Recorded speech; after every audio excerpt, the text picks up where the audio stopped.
We do this too, we're bringing that fire. Talking real talk, Kentucky's on fire. From bourbon to ball games, we got that flow. On the We Do This Too podcast, yeah, you know. From country roads to the city lights, they bring the heat, man, every night. We do this too, let's make it clear. If you ain't listening, you ain't here. Welcome back, y'all. It's another edition of the We Do This Too Outdoors podcast. And as always, we are presented to you in partnership with brands that we feel represent the very best of the outdoor industry. So before we get started, we'd like to give a special shout out to Moultrie Products, Ullers Archery, Threads Custom Bowstrings, G5 Outdoors, Blackburn Apparel Company, Deer Pip Scents and Lures, Vision Clothing, Bluebird Waterfowl Company, Angry Chicken Outdoors, Alps Outdoors, and last but certainly not least, a special shout out to the good folks over at Briley's for leaving a legacy of shooting innovation. Whether you need new cameras to elevate the scouting experience, new arrows, or anything for your archery setups, clothing, scent, or whatever it may be, as a supporter of the podcast, you can use promo code WDTT promo. That's WDTT promo for 15% off anything on the website at ullersarchery.com. Some exclusions may apply. With that being said, let's dive into another episode of the We Do This Too Outdoors podcast with your host, Mr. Courtney Williams. What's up, guys? Welcome to another edition of the We Do This Too Outdoors podcast. I'm your host, Courtney Williamson. I've got a super special guest on today, Mr. Darryl Holmes. How you doing, brother? Man, it's another beautiful day in Mississippi. I can't be nothing but thankful for it. So I'm excited. That's right, man. I love the Mississippi, man. I got family right down the road from where you are, man. Every time we come to Memphis, we usually try to go visit him right there in DeSoto County. So tell us a little bit about where you're from, your upbringing, and what life looked like before you started hunting. Okay, so I grew up in Chattanooga, Tennessee. When I was a kid, I was always around outdoorsy stuff. I was a Boy Scout as a kid in the 90s. From then on, I was in Young Marines, still in Chattanooga. So you're always right there. You know, we would do fishing, we would do camping, we would do outdoorsy stuff, we would do paintball. But hunting was just like that next step that just didn't happen. I grew up fishing off the Tennessee River, fishing in deep reservoirs, catching, seeing people pull up, 40, 50 pound catfish, fishing with chicken livers, Kool-Aid and stockings and with treble hooks and stuff like that, or brim fishing, bass fishing, crappie fishing, those type of things. But hunting was just something that eluded me. I would go to outdoor dinners. There was a church in Chattanooga. It was called Bayside Baptist Church. They used to have outdoor dinners. They would have, bear and elk and grouse. So it's really the fork. It's really the fork. They really made me think, oh man, this stuff tastes so good. Whenever I get the opportunity, I'm gonna go towards getting in the outdoors. That's what's up. So growing up in Chattanooga, man. So tell us a little bit about like growing up there before you got into the hunting world. And was it like a specific person that got you into hunting, or was it just something that you've always kind of until I left Chattanooga? That didn't happen. Yeah, so Chattanooga I had a fishing buddy that we went to middle school with, ran track with, and we would go fishing all the time, and we would go crappie fishing and stuff like that. This is probably I was probably 18, 19, 20-ish, around those age. We would go fishing every night. And then when I met my wife and I came west, one of her sorors friend was dating a guy, and we were just talking. We started fishing with each other, and then we were like, "Hey, let's get into the outdoors a little bit." So we first started off rabbit hunting. It's a communal thing. You can talk a little bit. You can watch the beagles work. If a rabbit comes out, you pop them. That escalated to what did we do next? I think we went for quail next, and that was fun. We had fun with that. Then we went duck hunting. That was super fun. Still a communal thing, and we just went through this wave of evolution. And me going in the outdoors didn't happen until I was 30 years old. Okay, yeah. So you was kind of a late bloomer then. Absolutely. A city boy that went country. Ain't nothing wrong with it, man. So I've talked to a lot of people, it seems like lately, that kind of got into the outdoors later in life. I'm a country boy through and through. I started when I was a kid, but I didn't start deer hunting until later in life because my dad was not a deer hunter. He hunted rabbit, quail, stuff like that. So I pretty much had to teach myself how to deer hunt. But it's always interesting to hear the stories of the people that got into it later in life, and still sticking with it. So yeah. And plus my dad is the 9th of 10 children. So being at that age, you're the labor force. You're the beagle. You're not the hunter. You just get the grunt work of it. You get to clean the kill, but you don't necessarily get to hunt. So yeah, my that dad probably just made him not be interested. I understand. And my dad was the second oldest of 15. So he was kind of the guy. He was the oldest male. So he was like the one that was always on the tractor helping my granddad out with stuff. And they grew up on a cotton farm. So I know that labor was crazy until they got a cotton picker, he said, Absolutely. So I can't imagine. I grew up on a tobacco farm and it was hard work. So I can't imagine, on that cotton farm, which is crazy. But going back to your wife, man, what sorority is she in? Divine Nine? Yeah, she is a member of Delta Sigma Theta Sorority Incorporated. Yeah, y'all got elephants all over the house. You know it, man. You see, there are telltale signs of the deltas in the house for sure. That's what's up, man. Shout out to the Delta Sigma Theta, man. I got a few in my family. I got some AKAs in the family. I think we pretty much have the whole Divine Nine on my side, especially my mom's side of the family. But shout out to them. Shout out to the wife. But yeah, man. So we was talking off camera about your turkey fan in the back. So like walk us through like your very first hunting experience, whether it was that turkey, that rabbit that you were talking about earlier, that quail. Like walk us through like your first experience and like how it made you feel afterwards. Okay, so my first experience was with my friend Lewis. That's the one I told you that passed away. So shout out to him. I take him with me everywhere I go when it comes to hunting. So we went rabbit hunting with a guy that we learned about from a crappie guide. Okay. And it's just like, I think it's actually the first hunt we went to was in like Somerville, Tennessee area. And we get there, we're meeting this guy for the first time. We meet him at let's say a city hall or a popular location for that county or something like that. And he just said, "Hey, nice to meet you. Follow me down this country road." We get there and, he's letting his dogs out, they're scratching, peeing, whatever. We loading our shotguns and we go into the woods. He would say, "Hey, I want y'all to stay right here. I'm giving you my interpretation of the version," because he didn't really say all that. He said, "I'm stay right here and I'm basically going to work the rabbit your way." So we're standing there and like nothing's happening. We're just hearing dogs barking. There's no communication. This is old school. He ain't got no tracker on the dogs. He ain't got no walkie with us or nothing like that. He's just talking and the dogs are moving. So me and Lewis are just looking at each other like, what's going on? Like there's limited communication right now. And then my boy Lewis was a firecracker. So he's like, "Man, we just standing here wasting time. I ain't seen that one rabbit." I'm like, "Lewis, there's a rabbit right there." And he ran right past him. He couldn't get a shot on him or nothing. You just see this grayish figure prancing through the grass away from where the dogs were. So I think that first time we went out, we may have gotten skunked, but we just, it was just the intensity of the moment when it's quiet, it's super quiet. The dogs are out. You just hear them moving around, and then you hear that first burr. Like, oh man, it's on. Okay, they on track. Right. They're working them. They're going crazy. It just seems so chaotic and thrilling in that first few moments, and you're just ready for something to happen. And you're trying to go through your mental gymnastics of, okay, I'll make sure you swing your gun. Point where they're going, not where they're at. Stay calm. All these little things. But it was a fun time, even though we didn't, bring home a harvest.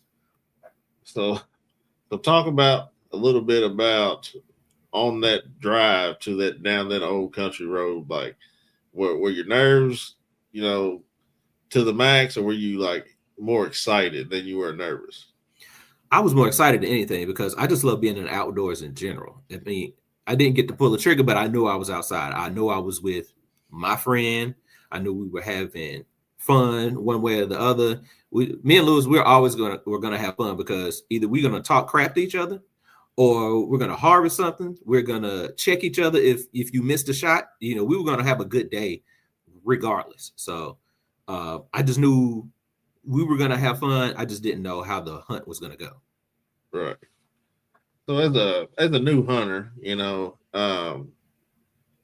especially for the first time going out, you know, I've been in the game for a while, and I would call myself an OG by no means because I'm not that old yet for one. But I've been out in the OG woods is since I based on was experience, not well. age. Hey, I've been called OG too many times in the past week, and I don't like You brush it off. You don't like it. it. But I've been in the woods since I was 5 years old, Yeah, and I could tell you bless it. some stories about some of the struggles that I faced and growing up, and just trying to work through those problems. Even now, you're not going to go to the woods and harvest something every time you go out, Right, right. but you learn something. So, as a new hunter, what's been the most difficult part so far to you about the hunting and outdoors? Well, with hunting, man, you gotta have multiple hats. You gotta be a part-time meteorologist. You gotta be a Mm-hmm. part-time botanist. You gotta know how to read a topo map. And you really don't know the importance of all this stuff until something bad happened. I remember one time I went hunting and I did zero prep. I didn't have a compass. I didn't pack snacks, food. I had a bottle of water, maybe some Gatorade or something. And a buddy of mine told me of a spot to go to. And I parked at the wrong spot. So I walked in to get to an area. And when I should have drove to another entrance, this was on private though, but I drove into another entrance. I should have. So I tried to, figure out a way to get back out, and I got lost. So Right. he told me like, hey, if you would have went, south in 200 yards, 300 yards, you would have hit the main road and could have walked out. I've got lost at probably, and it was getting close to dark, so I may have went east. I mean, my phone died, like everything bad was happening. Yeah. I crossed a creek bottom. I jumped out of a creek, climbed up on like the little marshy grass, grabbing roots. I mean, I had everything happen except for, like a coyote attack or something crazy like that. But I walked until it got dark. I still had a headlamp and all those things, but lack of preparation is definitely, something that could lead to a dangerous situation. Thank God I made it to a road. I flagged the guy down. This is in rural Mississippi, so you don't know who you're gonna come across. Right. Flagged the guy down. He was around my age, and he had his kid in the car, like a sleep toddler. I was like, I hope this guy just points me in the right direction, because I just said, hey, I'm from another county. I've never been here. I parked near a kudzu patch on this side of the road. Do you know where that it is? And I can walk that direction. He said, buddy, get in the car. I'll take you to your car. So we drove around probably another 6 or 7 minutes or so. I did not see my pickup truck. And I was like, man, thank you so much. I tried to pay the guy. He was like, no, man, everybody's been there. I appreciate you. As soon as I touched my car door, I threw up because all the adrenaline left my body Yeah. at that moment. Because I was just so thankful to get back to my vehicle. And it was all because, a lack of preparation on my end. Right. Well, this is one thing my dad was real big on was, preparation and readiness. So growing up, me and my best friend had, 4-wheelers. We lived across the field from each other, not across the street, across the field from each other, and we used to go in the woods a lot and try to get lost just so we knew, where this road come out at or where that road come out. And we even did that once we got our license. We basically try to get lost just so we knew what road came out on which road, so we always knew which way to get home. But in total darkness, I can't tell you how many times that I have gotten somewhat lost in my own backfield, like Absolutely. 200, 300 yards from my mom's house. Like I can see my mama's house, and I'm like, man, like how in the world can I? And it seemed like every fence you went to, you couldn't get over because it was like a Mm-hmm. steep gully. And Tennessee or Kentucky, it's hilly and it's a cave Right. system pretty much through this whole thing. So there's sinkholes everywhere, So readiness and preparation, man. Like you always need to have anything that you think you need just in case that happens. Like now, I got a first aid kit, I got extra batteries, For sure. flashlights, extra ammo. Just because, like you said, man, like even in Kentucky, you're just talking about Mississippi. You don't know who you're gonna walk up on in the dark, Mm-hmm. so yeah, you got to be prepared. I hate to say that everybody ain't good people. So That's for sure. you gotta watch who you get in the car with now, especially nowadays, man. World's going to hell in a handbasket, but that's a whole nother conversation. So Right. Safety first. yeah, Either yeah, way. safety first. So, but yeah, man, as a African American hunter, man, getting into the woods for the first time, as a new hunter, what are the reactions that you have experienced?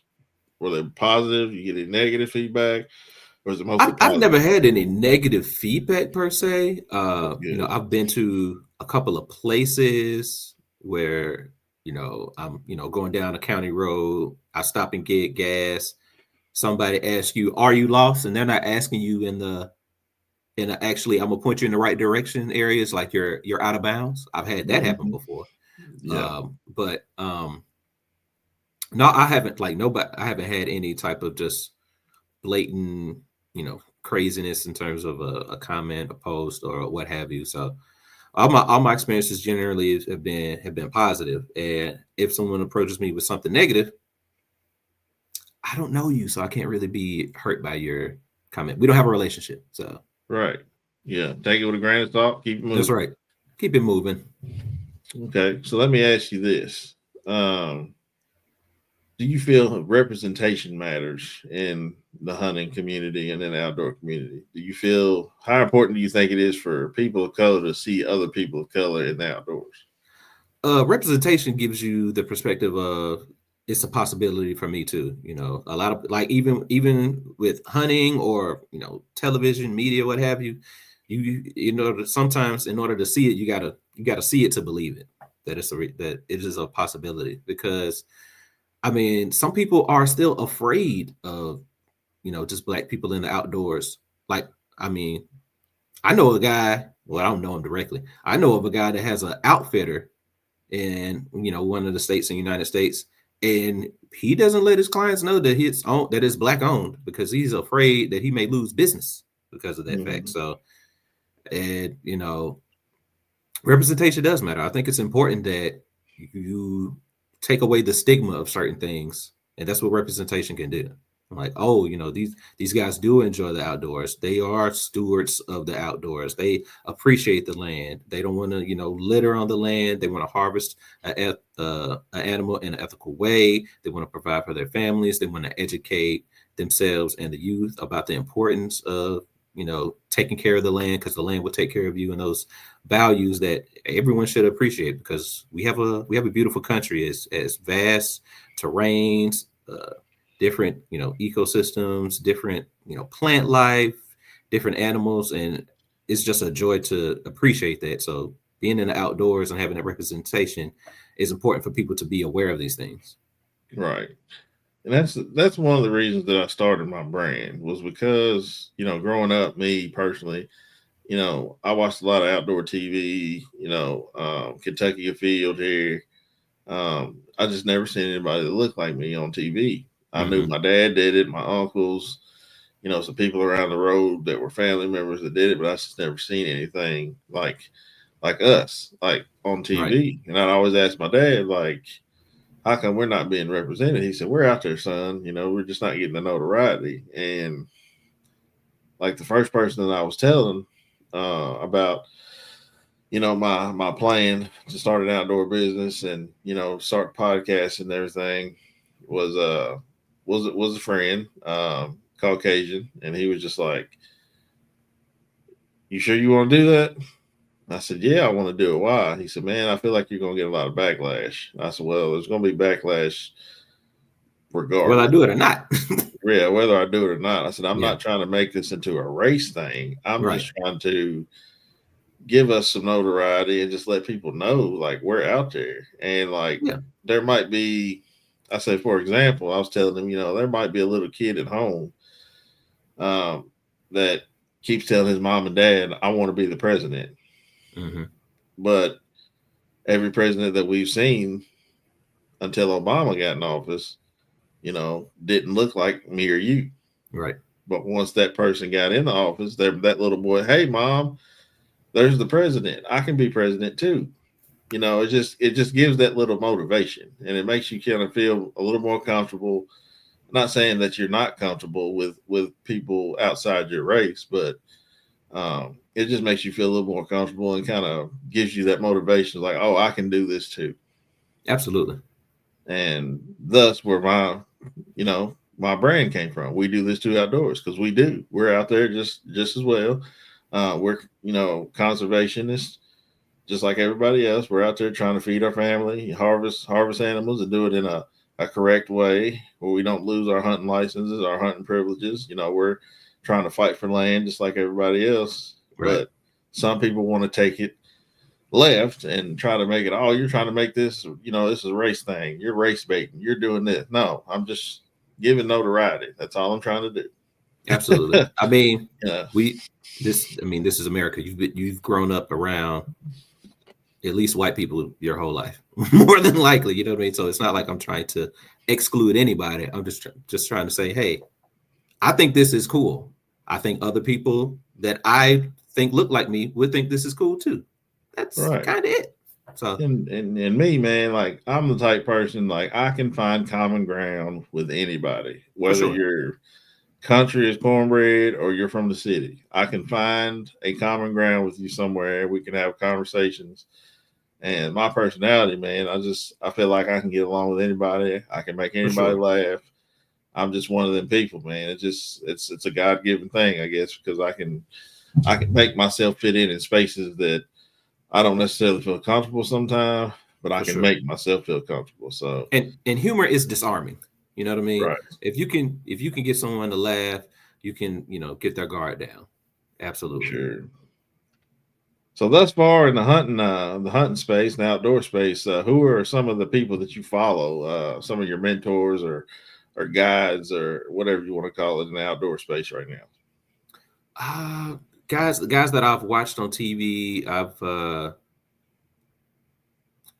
watch Cuz Strickland. I've seen him, that's a Mississippi brand, big label, and with Mossy Oaks and stuff like that. But one guy that had a TV show that not sure if he still have it, but he's also a guy of color. His name is Eric Morris. He does non-typical outdoors TV. So I watched Eric on YouTube or something like that, and I reached out to him for mentorship, and he embraced me. I've gone on several hunts with Eric.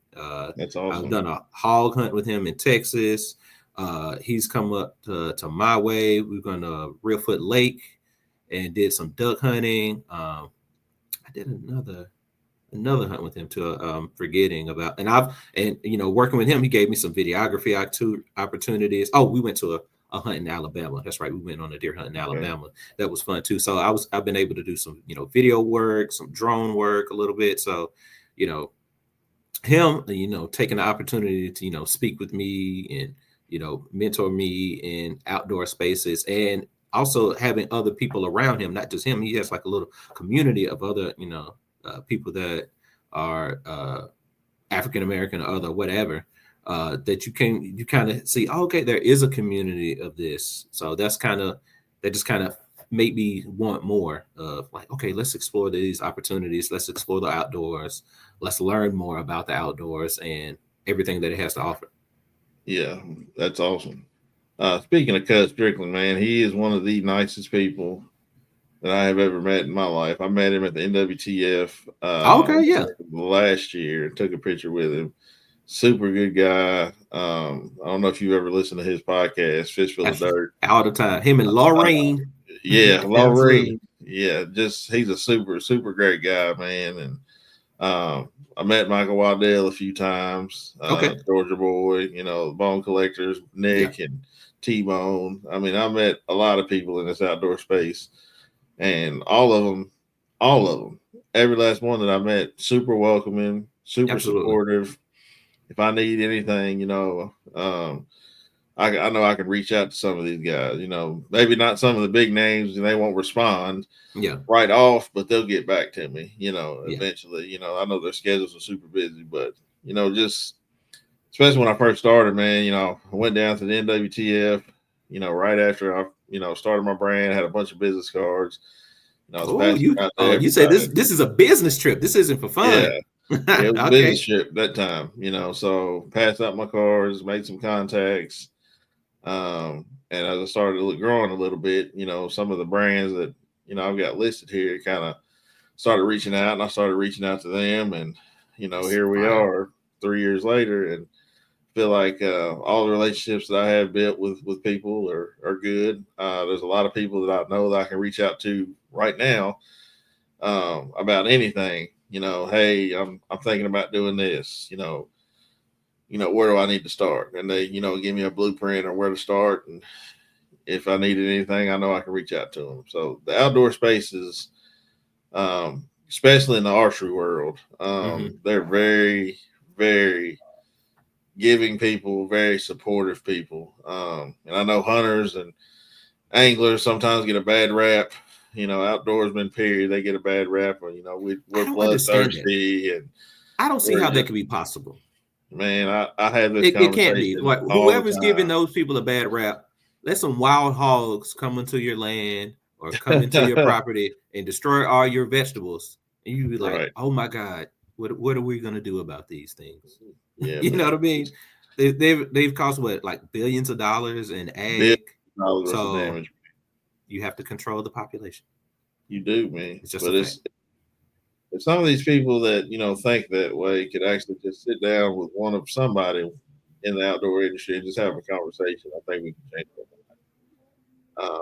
about how they feel. But everybody's entitled to their own opinion. I get that. Everything in life needs balance.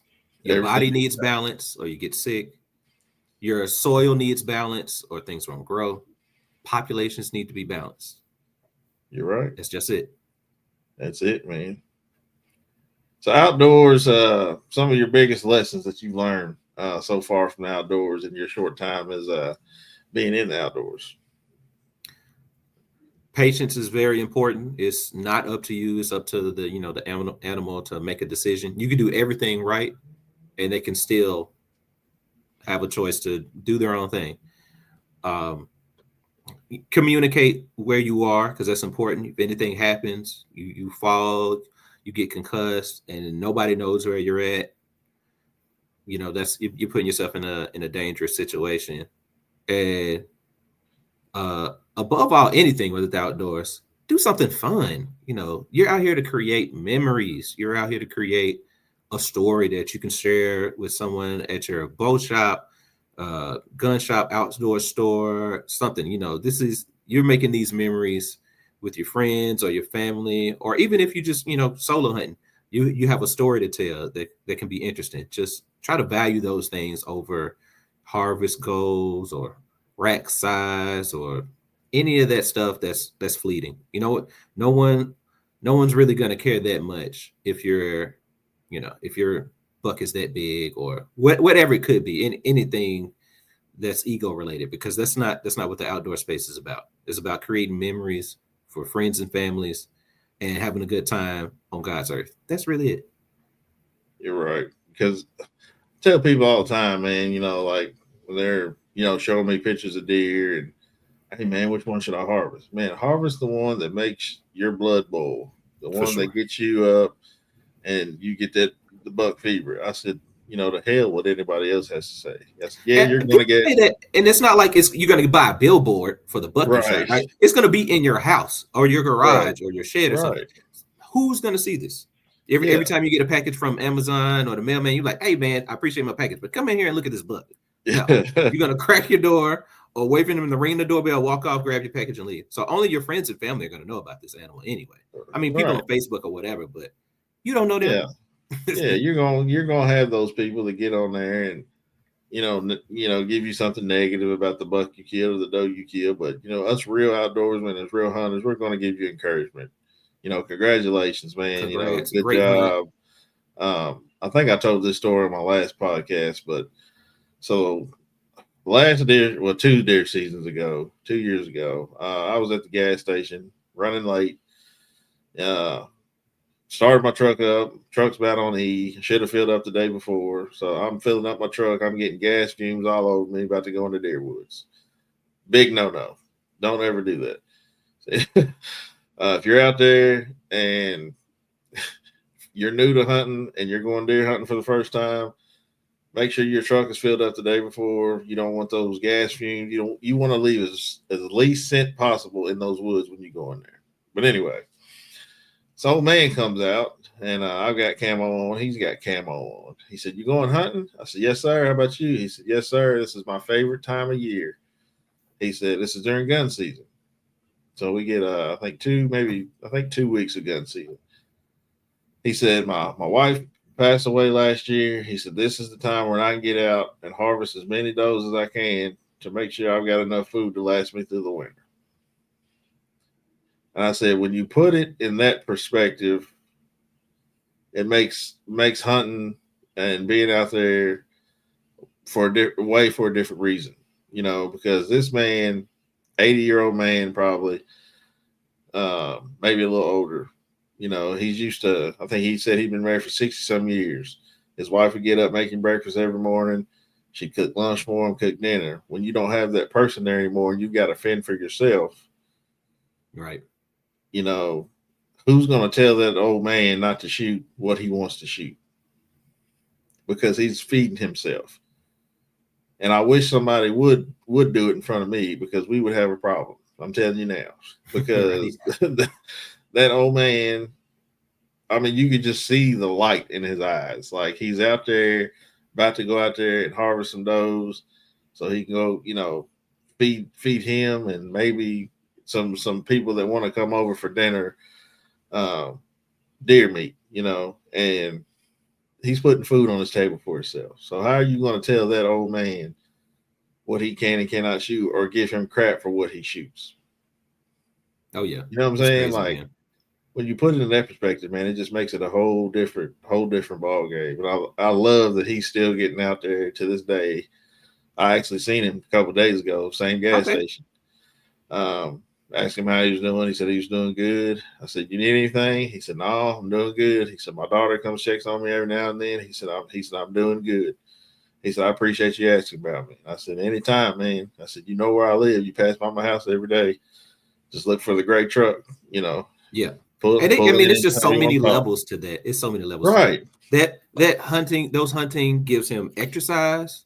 That gives him good mental health opportunities because he has a positive experience with those memories. It gives him something to look forward to start his day. It's just so many layers to that. So Right. he's not, sitting in the house, dwelling on whatever things that could be running through his mind in the past. He has something for that time of the year when he feels that crisp in the air or sees a cold front coming, that every hunter's just like, oh man, it's about Right. that time. Let's kick it in gear. That's it, man. Well, let's switch gears here real quick, man. So let's talk about gear for a little bit. So, are you a rifle guy, or you a bow guy, or both? I'll take both for 100, Alex. All right. What are you shooting? What bow you shoot? Broadheads, arrows? Run it down for me. Okay, so my bow, I have a Matthews Lift X 29 and a half. The heads, I have two heads, but the one I like the single bevel iron wheel, and I also like the there's a Magnus Hornet, I believe that's the name of it. Yeah. That I like as well. So those are my two broadheads that I enjoy. Gotcha. What kind of arrows you shooting? I have these Easton's 5mm. Okay, I got you. What about the release? You a thumb guy, index guy? I'm a thumb release guy. Okay. I'm not opposed to the index. That's how I started. I started with the index. It's comfortable for me, but I just switched to the thumb, and I just feel like that anchor point by my jawline. It just seems more natural for me with It the thumb is. release. I like a thumb release better, but like now I can turn my hand like this, but when I have tension in my hand, I can Mhm. only go about that far just because of my Okay. shoulder. Oh, okay. So I shoot a index. I got you. I've got a Matthews lift 33 on the wall. I've got a prime. I've got a Bowtech. I'm trying to get my hands on another Darton. I like bows, man, but Obviously. I come from I come from the rifle side though, so I've got a lot Mhm. more rifles than I do bows. Absolutely. But I told myself this year, God willing, every animal that I harvest this year, besides my rabbits and my quail and my ducks, um, are going to come with a bow. So Okay. deer, turkey, hog, whatever I can get out there and harvest, I'm going to try to do it all with a bow this year. Um, I'm shooting Ullers Archery. They hooked me up with some arrows that I've had for probably 3 or 4 years now, and I'm actually going to get some more made here pretty soon. Ah, I sweet. also shoot the Black Eagle Talons as well, and I don't care what I'm shooting, they're going to have G5 broadheads on the tip. Yeah. Not saying that because I work with them. I'm saying that because this was one of the companies I actually wanted to work with because I have seen with my own two eyes from myself and others what those broadheads can do. The Mega Meats, the Montex, the Mhm. T2s, they do some damage. Not saying the other broadheads out there on the market can't do the same thing. I have just seen what G5 can do with my own two eyes, and the cuts, like it looks like a crime scene when you go pick up a deer. Like it's crazy. But like I said, I'm also a big rifle guy. You know, I come from the rifle world, shotgun world. Um, but I'm gonna do my very best this year to shoot everything that I can.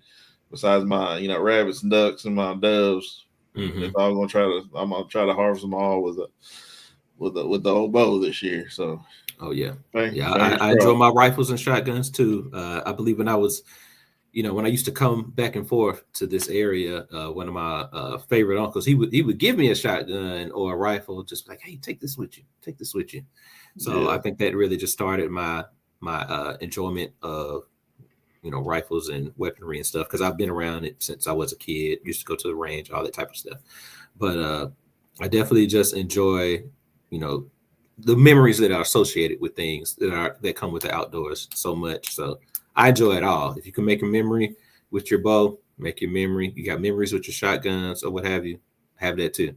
But if you do shoot a turkey with a bow, you definitely have to you got to record that. Like that's just man law at this point. I got to see that. yeah. I'll definitely record it, man. I'll do the very best I can. A lot of times when I go hunting, my best friend's with me, and he's big into recording and stuff. Okay. I am too, but a lot of times I'll forget. In the moment, you'll forget to hit record, and then you make the Or you got the shot, cap on or something. or yeah, something happens, or I've been in a situation coyote hunting before where I've got two coyotes in front of me at like 100 yards, maybe 80, 85 to 100 yards. Got them in the rifle scope, about to pull the trigger, and I'm like, oh, I need to record this. And I lean over to hit Oh record, no, and the no, it's too coyotes late take now. off.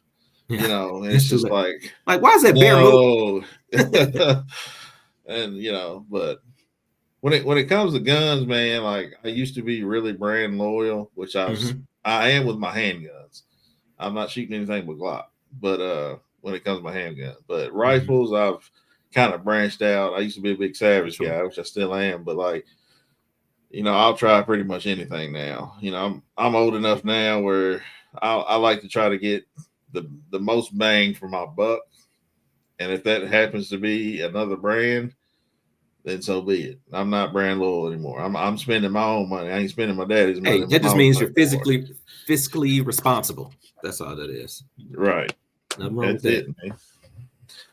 But yeah, man. So breaking it down a little more, going to the food aspect of kind of the outdoors, like how important is the food aspect of hunting for you? Like bringing the meat back to the table after the harvest.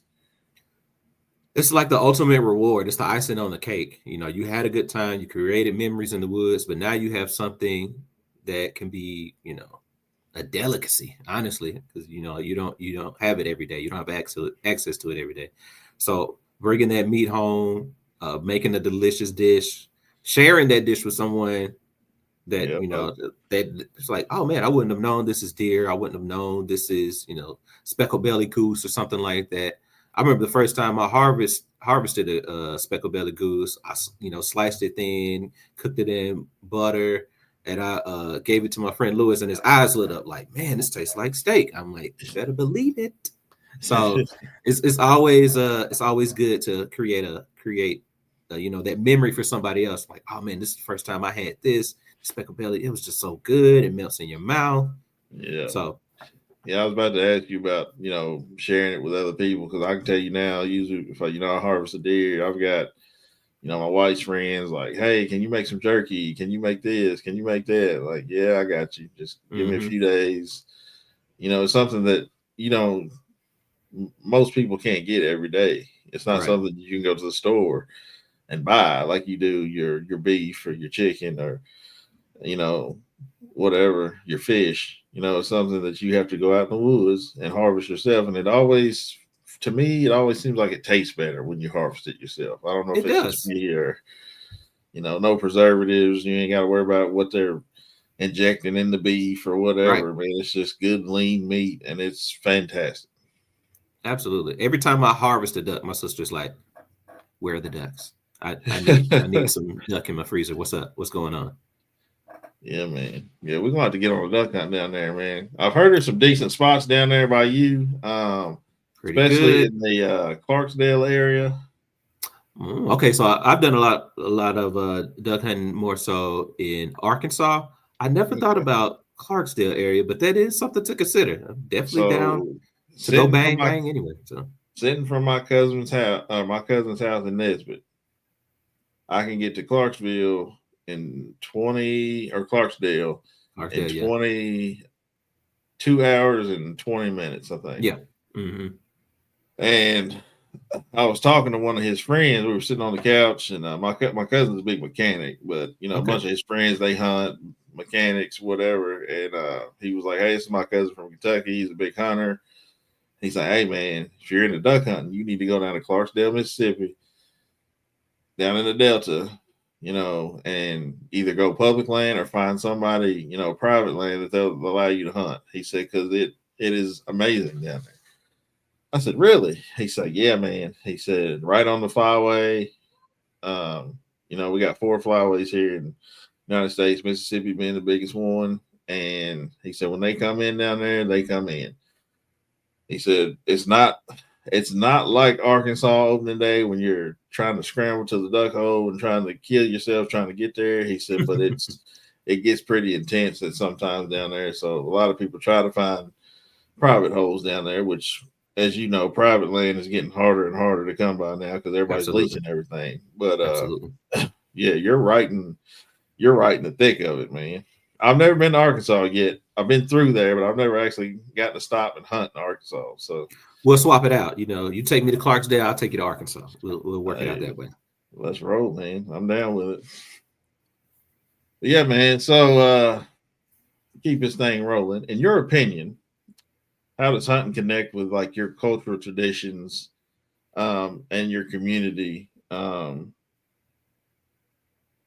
in terms of, let's say, or do you have kids? Yes, I have a son. Okay, so like passing those cultural traditions down to your son and having your son pass them down to their kids. Like, is that how important is that for you? I mean, it's super important. Like I said, I grew up in Boy Scouts, so the smell of a campfire, setting up a tent, My dad used to make cowboy chili and stuff, and Yes, or sir. fry some spam on like a Coleman grill. I've seen them make scrambled eggs and like a metal like what you had green beans in, like the big Yeah, yeah. yeah, The big, the scrambled big. eggs and that. So Yeah, just those little memories that you create within the outdoors. Those are family times. Those are memories I made with other kids around my age. I remember the first time sleeping in a sleeping bag and being awakened by that cold frost smack in the face. yeah, It's just some things that you just don't forget. So I definitely want, my son to have those, have that smell of like smoke on his clothes from being in a campfire, making s'mores, or just those little outdoor memories that you can just tell your kids about. This is the first hunt I went on with my dad. This is the first time we were able to harvest something, and he was showing me the importance of it. Those are memories that I can't wait to make with my son. So it's super important to me.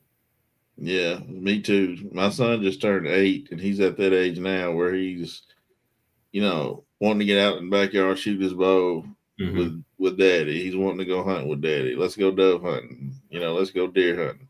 Deer hunting, he gets a little fidgety if we don't see nothing in the first hour that he's I there. relate to him. Yeah, so it's I'm like, 30 years older than him, and I'm still like that too. like, Daddy, where are the deer? Where are the deer coming? I said, just be patient. So I like to take him, where there's a lot of action, like dove hunting. I'm gonna get him in the duck woods this year. I'm gonna take him rabbit hunting with me. The quail hunting, the stuff where there's a lot of trigger pulling and there's a lot of action. Because he stays more Absolutely. engaged. And I always tell people, they ask me, what's the one of the first things that you should let a kid hunt if they want to go hunting? I said, don't take them deer hunting the first time because they're going Nope. to be sitting there bored to death. I said, you need to take them where there's a lot of action so they'll get into it. And I said, if they're old enough, get them their own gun. Teach them the proper way to shoot. Safety first, of course, and let them go out and sling some shells and just have fun with it. I think And that's any age. Any age, yeah, you need to do something that can reel you in first. So I think you definitely need to do a waterfowl, some type of bird hunt or yeah, something, or some type of bird, small game, something that's squirrel, yeah, interactive. You get to move around, you get to see, dogs work. If that's one of the things, there's something to keep you engaged with the yeah, smaller for game sure. versus, potentially sitting in a blind or, sitting in a tree or something like that, and you're hoping that something comes out. Right. Well, let me piggyback off of what I was talking about earlier. So how do you think the hunting industry can like help or be more welcoming to the newer hunters out there? Because I know a lot of people are kind of on the fence that they want to get into hunting, but they're kind of either nervous or scared of the backlash they're going to receive, or they just don't know where to go. Um, or who to ask or whatever. YouTube is a big thing. I tell people get on Right. YouTube or find an OG, somebody that is in the hunting world. They can kind of help you out, mentor you or whatever. So, how do you think the outdoor community can be more welcoming to the newer hunters coming in? I think your first option is to go to a hunter's education course, because that can be an opportunity for you to meet people that kind of have the same goals and mindset as you. You can meet people that are at your level, so you wouldn't be intimidated by that expert person speaking to you like in a governing body type of way or whatever. But you just be around people around your they have the same interests. You have an opportunity to learn together, and then you can be like, hey man, I really enjoyed this hunter education class. We should get together. We should go out and do something. We could go to another one. We can go to another hunter education class or something outdoors related. It could be one of those potlucks that a church has. You can go to a NWTF event, or look into things that are in your community with outdoors, and just continue to grow in terms of your education, in terms of your community that you're building with, and that'll just greater grow. As it relates to the industry, I just think they just have to present more opportunities that are in uh, a different way. Like sometimes the stuff, like the marketing and the events that they throw are kind of cookie cutter. They're just kind of generic. So I think if they want to attract people outside of their normal, demographic that buys from them, then they need to do things a different way, because I think the industry doesn't realize, they don't realize, or they just take it for granted that, hey, there's another market out here that we could tap into, but there has to be concern of it'll threaten their base, or they just think, hey, these people are just going to jump into the fold anyway. So the product sells itself at this point. So I don't really have to market to them. It has to be a combination of something like that, as to see, not to look at those opportunities as a position of strength and not a threat or weakness to their business model. Right. I think Doughboy said it best. The boys in the hood, either they don't know, don't show, or don't care what happens in the hood. That's it. But yeah, man, I can't tell you how many people that I came in contact with and are still friends with that I went through like the Hunter's Education course with. Like, dude, we had such a, you could do it now online and then go get your orange card, now. But like back then, you had to sit for 8 hours, and it was awesome. The people that I came in contact with, we had a ball, just talking to each other, talking about, upbringing, how we came to the outdoors, and like you'll meet a lot of good people like that. Absolutely. In the outdoors, the longer that you're in it, the longer you stay in it, you're gonna make a lot of connections. You're gonna meet a lot of good people. Just keep those connections and don't burn no bridges, man. And you'll always have a place to hunt. Absolutely. Yeah, man. So, pack, fish, and hunt. Explain that. So that's my name on Instagram. I'm a Packers fan. Thank you, Reggie White from Chattanooga, Tennessee. So when he got traded to the Packers from for where he was in Philly, that was like my opportunity to get access to the remote, because I have a older sibling. So prior to that point, it was all Michael Jordan, essentially, because WGN is accessible everywhere, that network. So I can catch Jordan games. Yeah, so I could catch Jordan games all the time. But then once Reggie transferred there, was a free agent and signed there, it the local news is talking about it. You're seeing merch in stores, you know what I'm saying? So that's kind of how that fandom began. And of course, they won in '96, so it's like, oh man, I'm right at that age that this is kicking my interest. And I started out fishing first. I had a rod in my hand for anything, catching brim, and shell crackers with worm. That was my first love, and then I just kind of graduated into hunting. So that's why it's pack, fish, and hunt. I understand that. That's actually a good story of why you're a Packers fan. So I thought you were gonna say like the Brett Favre and Aaron Rodgers. Now I will say, like 5th grade, every chance I could, I wore that green 4 jersey. Absolutely. But that my mom bought it. You know what I'm saying? I didn't have a choice in the matter. So right. You like, Mom, I'm a Packers fan. Here you go. Thank you so much. I appreciate this. I'm gonna rock this thing. I can't say, hey, Ma, take this back. I want the Reggie White one. So you wear what you got. So I rock it. So yeah, I said you mentioned Chicago and Jordan. So how old are you? I am 37. I'll be 38 in 2 weeks. So we're right about the same age. Yeah. So you think Jordan's the GOAT? You think LeBron's the GOAT, and why? It is Michael Jeffrey Jordan, and there's no debate. There is a debate.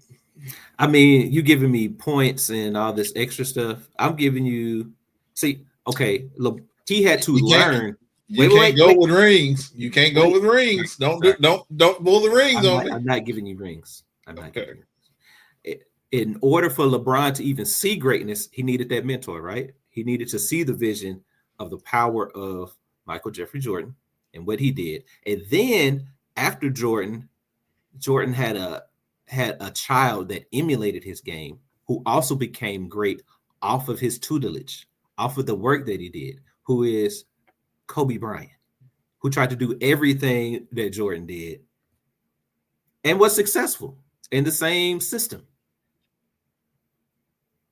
So LeBron took Jordan's greatness and took away his flaws. You know what I'm saying? He just didn't acquire those flaws into his game. He wasn't drinking beer and smoking cigars before the game. He wasn't out gambling and betting on golf and all this stuff. So he had to learn from the flaws of Jordan to utilize that to propel himself in that level of greatness. But all around, also, GOAT is a personal thing. I was an adult when LeBron was in the league or coming of age. I was a child, so I have these memories of my world shattering when his dad passed and that whole robbery situation, and Jordan winning it on Father's Day and balling on the floor. I have those memories. I don't have no thoughts like that about LeBron. So that is why he's the GOAT to me, because I was a child at that age. I was malleable. So you was a child. Both LeBron didn't come to the league till 2000. I had a license, bro. What are you talking about? Yeah, we had a license. We were still. I kids. was gone. I we was outside. Kids. I was. He was outside early then. I was closer to adulthood than childhood at that point. Okay. Well, I guess I was gone. Now, I mean, I'm not taking it away. I mean, LeBron is great, but you asked me who is my GOAT. Yeah, you're right. So, it's not a. If LeBron walked into my house, I'm not going to say, "Hey, don't come in here." I'm not going to be like, "Oh, I'm not going to fan out and like, oh my God, it's LeBron James in my house. This is so cool." I think he's amazing, but if both LeBron and Jordan came to my door, LeBron, you can wait outside, dog. That's me with Jordan. Yeah, this is him. But the funny thing is, I got more Jordan shoes than I do LeBron. Jordan just made classic shoes. Yeah. But got a lot of LeBrons too. But I'm a LeBron fan. I feel like he had to endure more than everybody else. He had to live up to the hype, which he did. Yeah. So that microscope, absolutely. LeBron's greatness was coming about in the digital age. So, he had to do, if there was any shred of scandal or craziness going on in LeBron's realm, that would have been on the loop on ESPN. So, yeah, for sure. Twitter too, so. Yeah. Well, you're an NFL guy too, since you're a Packers fan. So who's your GOAT NFL football player, whether it's quarterback, receiver, running back, like who's your guy? The quarterback GOAT is Tom Brady. I know he's a manager in terms of skill set, but his ability to diagnose the defense, find its weakness, and exploit it makes him GOAT. Okay. Defense, it's Reggie White. Who else can do a hump move like that? One arm, lifting 300-pound men off the ground and going to eat a quarterback. So, Prime is great, but Prime is great for a whole list of other things. So Prime is just Prime. Yeah, you play 2 championship level games in one day, getting on a private jet to go back and forth, and the liter of fluid that you took after one game to make it to another. That's just insane. Yeah, man. I would love to see what Bo Jackson would have been if he hadn't got hurt. Stepped out of bounds. Yeah. Griffey, if he hadn't got hurt. There's a lot of people, man, out there that just, I feel like would have reached greatness. I don't know if you ever watched those 30 for 30s, but the one they did on Benji from Chicago. You ever seen that one? Tell me more about the story. I may have seen it once. So Benji was this prodigy from Simeon High School, which is where Derrick Rose, most of your prominent athletes go, and he was like the next Jordan. They basically made sure nothing happened to him. Like the gangs, everybody were like, "Don't touch this kid. He's destined for greatness." Well, what was his position? I think he was a power forward. Oh, hold on. Are we talking about the guy that took the 300,000? No. Okay. No. You had to find it. I had to find a link for it. I want to say it was either small forward or power forward, but like Okay. this was back when I think like Common, R. Kelly, a couple other people were like his teammates, like in back then, like crazy, So tournament. so he's an older guy then. Yeah, He's not like he's not like no, LeBron Carmelo this era. He guy's was like probably however how old Common is. What Common in his 50s now, probably. This kid would have been probably. he probably would have been in his 50s now, but So this is the 90s anyway, was his era, I guess. Late yes. 90s, early 2000s. Okay.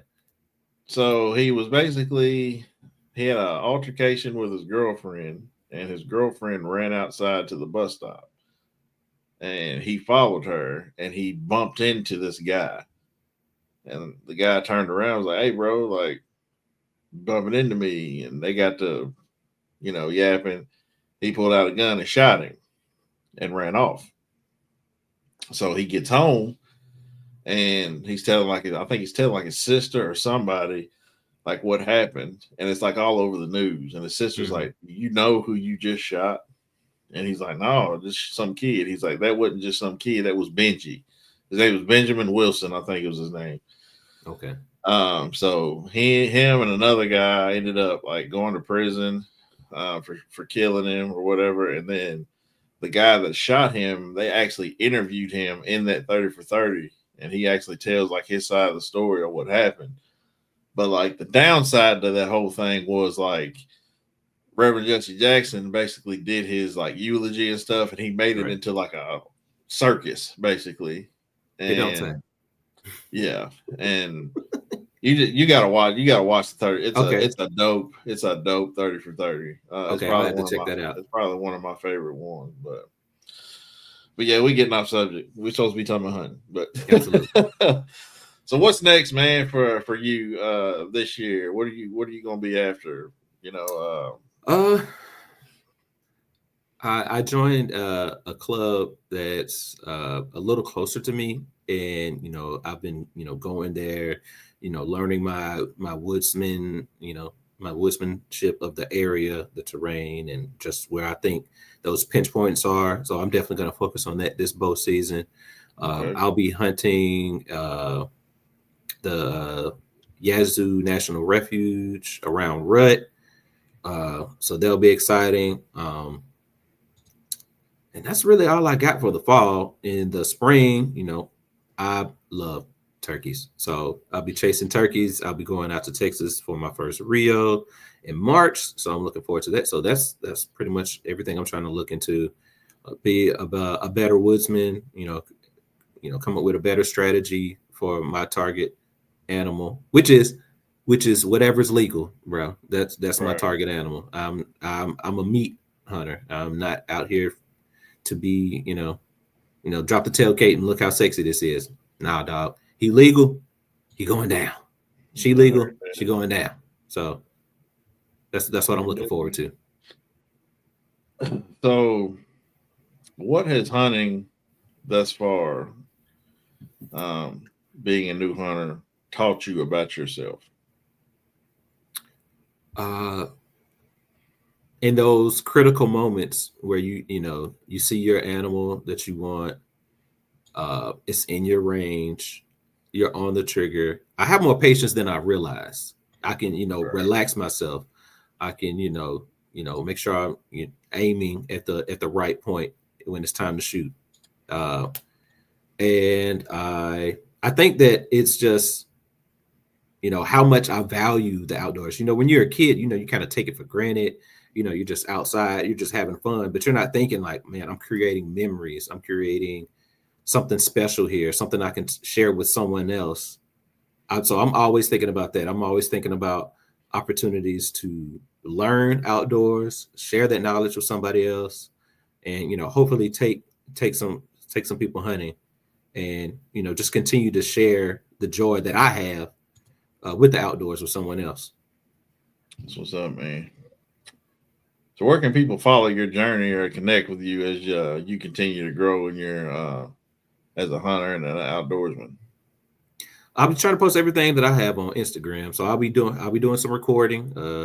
I'll be flying a drone related to my hunt after harvest, of course. I'll have a camera with me in the tree. I'll have, a shot cam on my, firearm if harvesting a turkey or anything like that. So I'll be trying to document all my stuff. So you can follow me on Instagram. That's what's up, man. Mr. Darryl Holmes, ladies and gentlemen, I appreciate you taking time out, man. I know it's been a long time coming. I've been wanting to get you on here, man. Just kind of tell your story. I'm glad we did this. So hopefully something that was said today, man, will resonate with somebody out there, and they'll get out in the woods and continue to pursue it like a new hunter, as you were. Getting into it at a later age, because most people I've talked to, well, I say it's about 50-50. Some people's gotten into it at an early age, some people at a younger or older age. So, but either way, man, get out in the woods, figure it out, put some food on the table for your family, keep this thing going, generational, generation. So, but any last words for the listeners? Man, it's never too late to get outside and enjoy the outdoors. You see people online posting, hey, look at this 80-year-old person that's, graduating from college. Getting outside and getting in the woods. It can be the same thing for you, because that 80-year-old person can pass that down to, a grandchild, a grandniece, a nephew, or something like that. And that can set a spark to something that even he wouldn't even think was fathomable at that time. So get outdoors, get a little dirt on you, smell some of that fresh grass, and enjoy the country that you have access to. Absolutely, man. Well, this podcast will be out on Apple Podcasts, Spotify, my personal YouTube page, and I will be posting clips during the week that this will come out. I'm not sure if this will come out this week or next week, but I will keep you informed and tag you and everything on Instagram and everything. So, but yeah, man, anything I can ever do for you, man, you got my phone number, reach out to me. Hey, we said this under something that was recorded, so I'm serious. Clarksdale, take me to Clarksdale. We going to Arkansas. Let's I'll pull up on you in Kentucky. I already been there. I know how the state is. It's cool. I'll pull up on you. Ain't no but a little gas and a little cranking of the key. That's right, man. We can do it. Yeah, we'll trade out some hunts for hunts, and just pull up on me in Kentucky or whatever, man. But I got to get to Arkansas for sure. No worries. Too easy. That's it, man. But if that's it, man, big game, small game, all game, we do this too. It's your boy, C. Will. What the hell?